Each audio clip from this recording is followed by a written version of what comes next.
Vienna रेसिपीवर आपलं स्वागत आहे. आपण करणार आहे बटाट्याची भाजी करणार आहे. घरात भाजीला काही नसलं की पटकन असे 2 बटाटे चिरून पटकन अशी भाजी होते कुकरमध्ये. तर तेल छान तापलं, त्यात जिरं टाकूया, त्यातच एक बारीक चिरलेला कांदा टाकूया,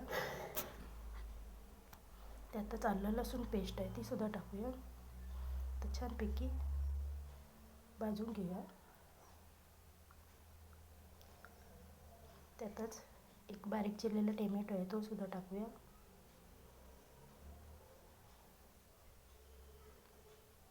त्यातच 1 चमचा धना पावडर, 1 चमचा लाल तिखट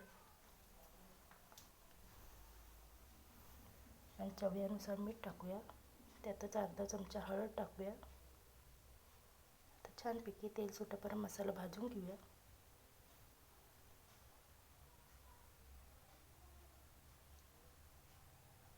मसाला छान भाजून झाला. त्यातच बटाटा आहे 2, ते स्वच्छ धुवून घेतलेत, ते सुद्धा टाकूया.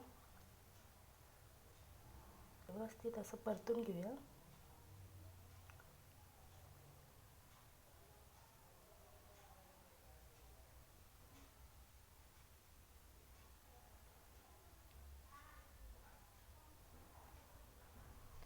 त्यातच अर्धा ग्लास जेवढं पाणी ओतूया. आपण रस्सेवाली भाजी नाही करणार आहे, सुकी करणार आहे.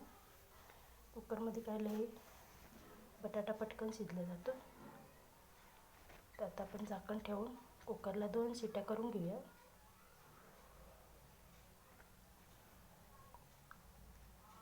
तर 2 शिट्ट्या झाल्यात, कुकर गार झालाय. आपण बघू शकता बटाटा छानपैकी शिजलाय. त्यातच आपण 2 चमचे शेंगदाण्याचा कूट टाकूया आणि 5 मिनिटं अजून एकदा परतून घेऊया. तर रेडी झाली आपली बटाट्याची सुकी भाजी. तर व्हिडिओ आवडल्यास लाईक, शेअर, सबस्क्राईब करायला विसरू